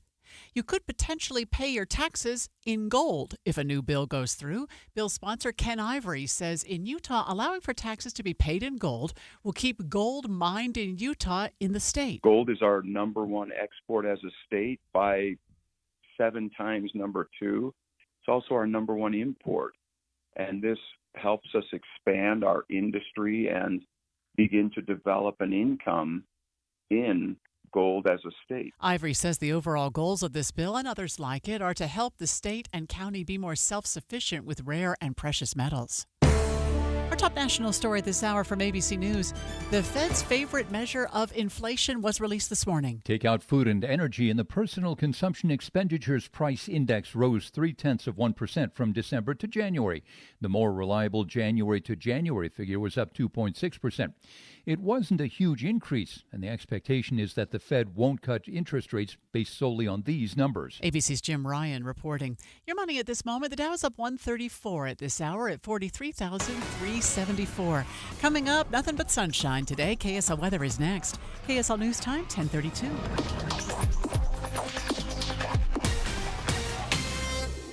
The sources where we get our news matters. When you listen to Utah's Morning News, we want you to feel the stories are important to you and trustworthy. This is Amanda Dixon. And I'm Andy Farnsworth. Join us weekday mornings on KSL News Radio. Drivers who switch and save with Progressive could save hundreds. With that kind of money, you could go big time. The next time you're out to dinner with friends, you can order the shrimp cocktail for the table. And maybe you'll realize it only comes with 4 shrimp after you've already given away 3, but that one shrimp will be so good. And if you switch and save hundreds, you could get shrimp all the time. Switch to Progressive and you could save big time. For shrimp. Progressive Casualty Insurance Company and affiliates, not available in all states. Potential savings will vary. Things are just better when you switch to Cricket. The sun shines a little brighter. Happy music starts randomly playing. Best of all, you can get iPhone 13 for just $29.99. With the ultra-bright Super Retina display and up to 19 hours of video playback, all on Cricket's super-fast 5G network. See? Isn't that better? Smile, you're on Cricket. Requires new account imported on $60 plan. First service charge and tax to its sale. $25 activation fee. Terms and restrictions apply. Cricket 5G is not available everywhere. See store for details. Traffic and weather together, brought to you by Mountain America's limited time balance transfer bonus. And here is Steve Carlson. We're still seeing some slowdowns right now. Southbound I-15 between Murray and Sandy. Northbound I-15 rolling along with nothing to slow you down so far this morning. Got a good drive between Spanish Fork and Salt Lake and beyond. Southbound Mountain View corridor just a bit tight there, approaching 35th South. Steve Carlson in the KSL Traffic Center. Looks like it'll be sunny for the weekend, at least until Sunday. The high's in the upper 50s, 63 on Sunday, but then a storm moves in and we'll get some rain overnight and into Monday. Right now, sunny and 41 degrees. I'm Amanda Dixon from the KSL Common Spirit Health Studios. Listen online at kslnewsradio.com. We're Utah's news, traffic, and weather station. Dave and Dujanovic, your morning companions for talk, analysis, and key perspectives on Utah's biggest stories on KSL News Radio. In the 9 o'clock hour of our show, we got a phone call from Representative Blake Moore. And we were talking specifically about DOJ and the federal workers getting fired. Everybody has to worry about, am I going to, have a job? But we have to do it in a way that is not only compassionate, but smart. And I would say right now, it hasn't been compassionate. And I don't think Elon Musk is necessarily concerned about compassion right now. The fact is, though, and this is where I think the messaging is getting lost. We spend $2 trillion more every single year than we bring in. We have a massive deficit, and we're going to have to make massive cuts. We're going to have to fire folks. We're going to have to end programs. We are going to have to cut benefits. These are going to hurt, and they're going to hurt our families. They're going to hurt our economy. But it's necessary. Balancing a budget, whether you're a Republican or a Democrat, everybody, common sense says, okay, we got to balance a budget. But you can do it in a way that is not embarrassing for people, that is not humiliating, and that does have some level of compassion, and it does feel dispassionate right now with the way the firings are going. Representative Moore also talked about the mixed messaging, and he's frustrated with that. And I want to dive into this more after we listen to what he said about that. The things that I've been frustrated with, and as I've heard from folks, is, well, we're just not getting clear information, and it's been very confusing. And nothing is worse in these situations than when you're just confusing and you get mixed messages, like the email that went out that said, hey, provide 5 bullet points. Yeah, that was the email, I think it was last weekend, that went out. Provide 5 bullet points of what you did last week. It was, the subject line is, what did you do last week? Provide 5 bullet points about what you did last week. And then the email itself didn't say anything about your job is in the balance if you don't reply. But then on X, it was posted by Musk that you could be fired if you don't reply. So that is the epitome of mixed messaging. And then the leaders of these organizations, these federal workers that were getting these emails, were, of course, left confused. And I would be too if I was working at one of these agencies. What do I do with this? It came in on a weekend. You have until Monday to respond. And many of the newly appointed, like Kash Patel, director of the FBI, came out and said, don't respond. Don't respond to that. And that would be dealt with through the agency. So mixed messaging, right?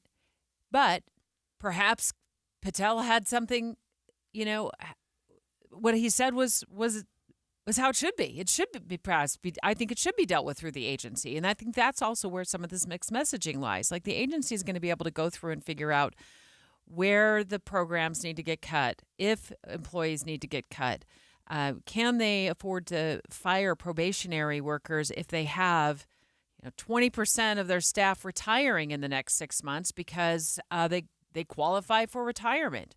And so that's where some of the frustration is like, certainly with federal workers, but also, as Representative Blake Moore said, with him as well. But part of what is so difficult about that is when you ask, let's use Kash Patel as an example, or even Pete Hegseth. When you ask these folks, hey, I need you to cut 10% of your budget. I need you to cut 10% of your workforce. Well, this is directly impacting their ability to do their job. So they're not unbiased. They're going to say, oh, well, I can't lose this many FBI officers or FBI agents because I'm going to lose enforcement in this area, this area, this area. They see how this will directly impact us. So it's difficult when you ask these leaders to make cuts because it directly affects them. So sometimes you can kind of see where removing them from the process, I guess I could see where the justification goes on in Elon Musk's mind is, well, you guys aren't going to cut any of your folks, but we have to cut them anyway. Well, you're looking at it differently than I am, because I have also been reading these headlines where people are getting fired with a certain amount of expertise in an area, like nuclear expertise, and then they're realizing, oh, we fired them. Or as Representative Moore pointed out, the Ebola experts, oh, no, and so they have to retract those notices and ask them to come back to work for them. So when you do this in a sweeping fashion, in a mass email, the way this is happening, and I think also Representative Moore pointed this out, and rightfully so, this is something that has been kind of nagging at me, is that when you think of a probationary employee, if you haven't worked in the federal government, you probably think of somebody that's been on the job for 6 months, brand new to the organization, just got hired out of college, and they've got their whole life ahead of them. They can go find another job. Well, in the federal government, a probationary employee could also be somebody who has transitioned from one agency to another. Maybe they have 10 years of experience in a particular area, and they've changed jobs to another federal agency because they are needed in that area, and they're probationary again. So he said his staff is helping DOJ and the Oval Office understand that a probationary employee isn't the stereotypical probationary employee in all cases that we often think of. But we also asked Representative Blake Moore specifically about Hill Air Force Base, because we know that the Department of Defense is looking at making sweeping cuts. I believe that order actually came from the newly appointed Secretary of Defense himself, Dave. Yeah, Pete Hegseth told everyone prepare for 8% cuts annually. This is not 8% cuts over a 5-year period. It is 8% every year for 5 years, and that is over $50 billion of cuts to the Department of Defense every single year, more like $63 billion. Yeah, and here's what Representative Blake Moore said when we asked him specifically about what that could mean up in Layton for our friends at Hill Air Force Base. I can't get out ahead of any particular statements, and we don't know for sure. What we're hearing, though, is this isn't going to be a devastating approach to like the numbers of folks. So I'm in a position where I can't necessarily get out ahead of it. We're working directly with Hill Air Force Base. They have provided us all of their mission critical work and their priorities, and we're making sure the administration has a good sense of what that is. And so the fact that we're able to communicate has been a really positive thing. And I don't think, and people are, if anybody out there that's listening at all is concerned, because I know I'll get criticized on this of like, oh, he's being too quiet, he's not speaking up enough. I've never spoken more, and my team has never dug in more. We're talking to Hill Air Force Base every single day, and working back with the administration and communicating the realities of things plus our frustrations. We're in a very productive conversation, and I'm hopeful we'll be able to kind of navigate this in a very thoughtful way. One of the early criticisms or concerns about DOJ was that Elon Musk and Donald Trump would punish the enemies within the federal government, that they would be targeting agencies that they disagreed with. But what I guess maybe restores some of my faith is the fact that they're addressing the Department of Defense so early, in the first month they were talking about defense spending cuts, that is deeply unpopular amongst Republicans.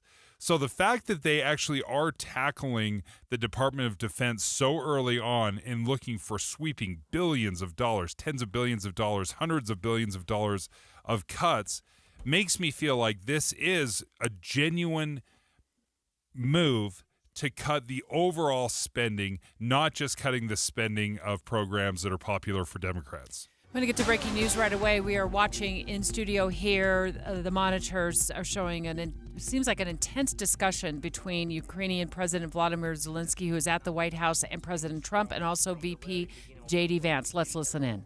And we are thankful. I said thanks you haven't in been this allowed. cabinet. You and haven't not been only allowed. in this cabinet. We gave you, through I this said stupid president, $350 billion. You voted we gave for you your military equipment. And you men are brave, but they had to use our military. Yes. What about if you didn't have our military equipment, you invited if me you to didn't speak. have our military equipment, this war would have been over in 2 weeks. In 3 days, I heard it from Putin. In 3 days. This is something Maybe new. less. In 2 weeks. Of course, yes. It's going to be a very hard thing to do business like this. I tell you. Just say thank you. I said a lot of times that there, thank you accept to that, American people. accept that there are disagreements, and let's go litigate those disagreements rather than trying to fight it out in the American media when you're wrong. We know that you're wrong. But you see, I think it's good for the American people to see what's going on. I over understand, there. sir. I think it's I very understand. important. That's why I kept this going so long. You have to be thankful. You don't have the I'm cards. thankful. You're buried there. Your people are dying. tell you You're again, running I low know. on soldiers. Don't- don't, please, you're running Mr. low on President. soldiers. It would be a damn good thing. Mr. And President. then you tell us, I don't want a ceasefire. I don't want a ceasefire. I want to go, and I wanted this. Look, if you could get a ceasefire right now, I tell you, you take it so the bullets stop flying and your men stop getting killed. Of course, we want to stop the war. But you're saying you don't want a ceasefire. But I said to you, I want a ceasefire. with guarantees. Because you'll get a ceasefire faster than an agreement. Ask our people about ceasefire, what they think. That wasn't it doesn't with matter me. For you what, that what wasn't this with me. means. It That was with wasn't you. a guy named Biden, who was not a smart person. This That is was your- with, this that was is with your Obama. president. It was your president. Excuse me. That was with Obama, who gave you sheets, and I gave you javelins. Yes. I gave you the javelins to take out all those tanks. Obama gave you sheets.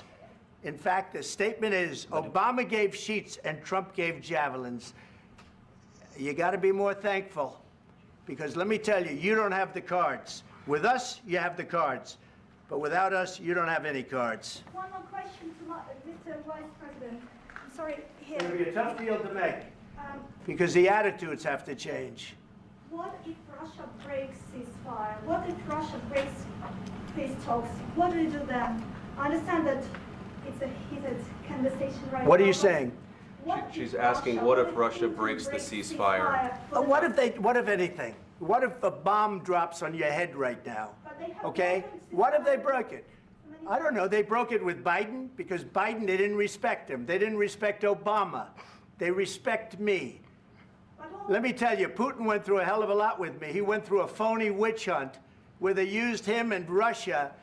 Russia. You ever hear of that deal? That was a phony Hunter Biden, Joe Biden scam. Hillary Clinton, Shifty Adam Schiff. It was a Democrat scam. And he had to go through that. And he did go through it. We didn't end up in a war. And he went through it. He was accused of all that stuff. He had nothing to do with it. It came out of Hunter Biden's bathroom. It came out of Hunter Biden's bedroom. It was disgusting. And then they said, oh, the laptop from hell was made by Russia, the 51 agents.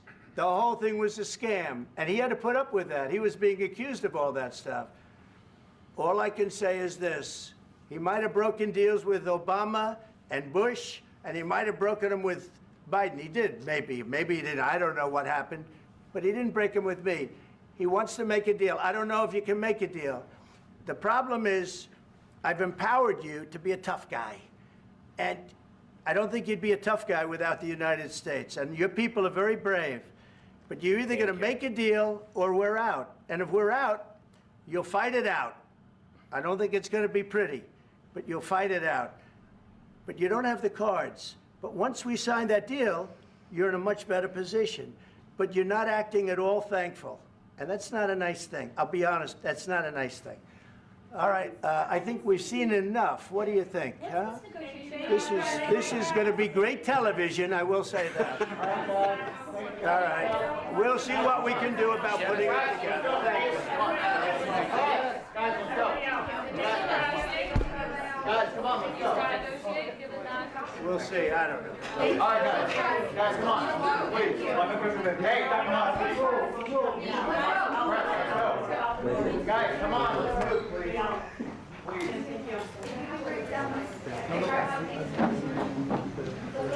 Thank you. Okay, to set the scene of what you just listened to, that is, of course, President Trump.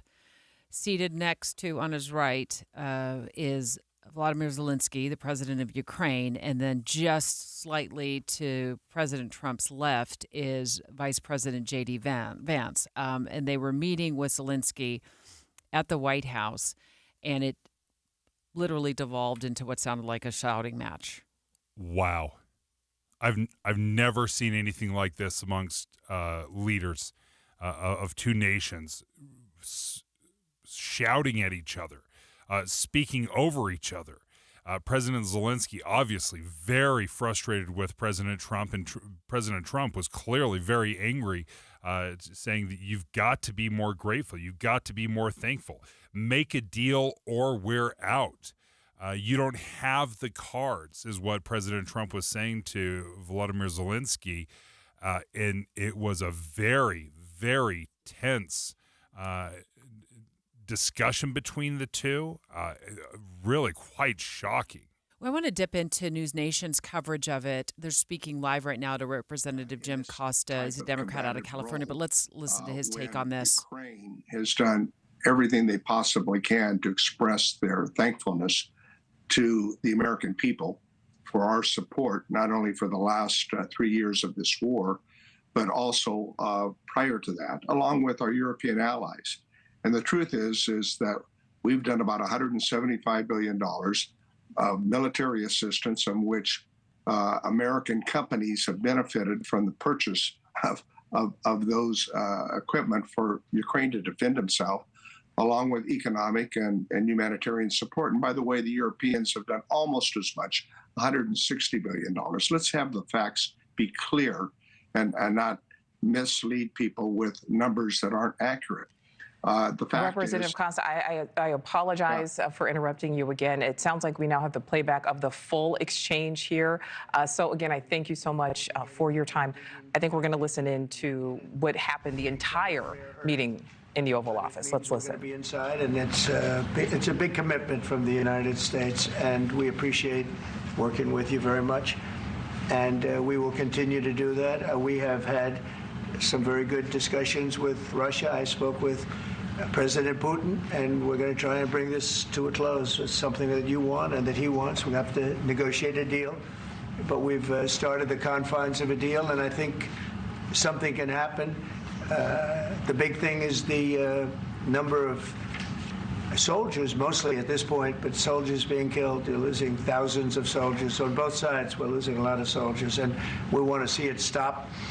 And we want to see the money get put to different kinds of use, like the rebuilding. And we're going to be working very hard. But we've had a lot of very good conversations. I will say until we came along, the Biden administration didn't speak to Russia whatsoever. They didn't speak to anybody. They just continue.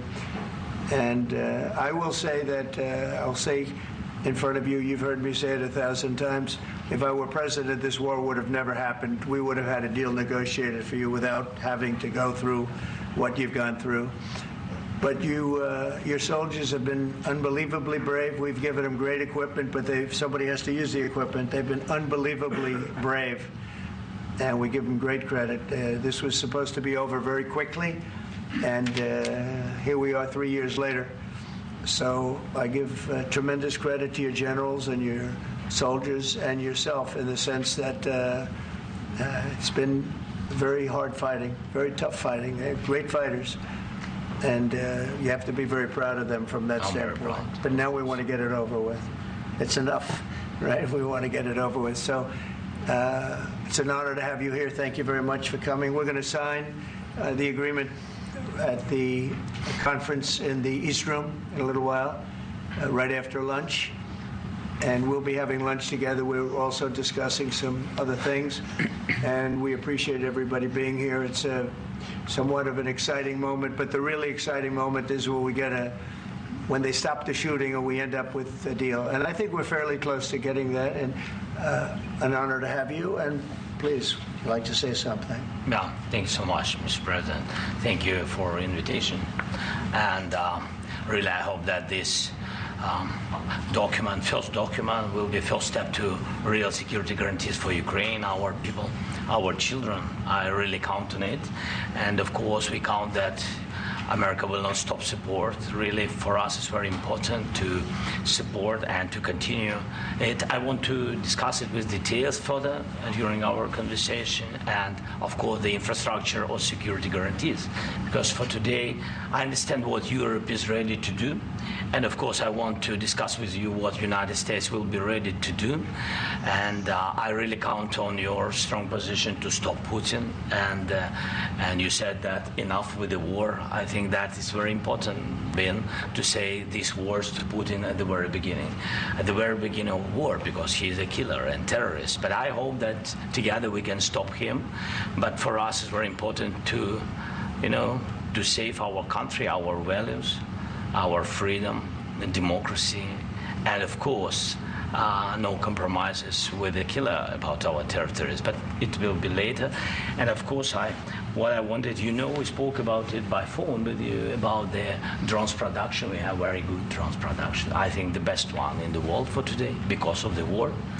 Yes, and of course, we need very much the air defense. You have the best air defense in the world, and really you helped us under attacks of Russians, and I want to speak how we can exchange the licenses. We're open to share the licenses of all our drones with you, of course, with the United States, and we need licenses for quick production. The Trump-Zelensky meeting that devolved into, quite frankly, a shouting match between President Trump and President Zelensky of Ukraine, and you heard President Trump talking about the importance of getting security agreements and ending the war. President Zelensky talked to President Trump saying that we need to count on you to stop Putin, that Putin is a killer.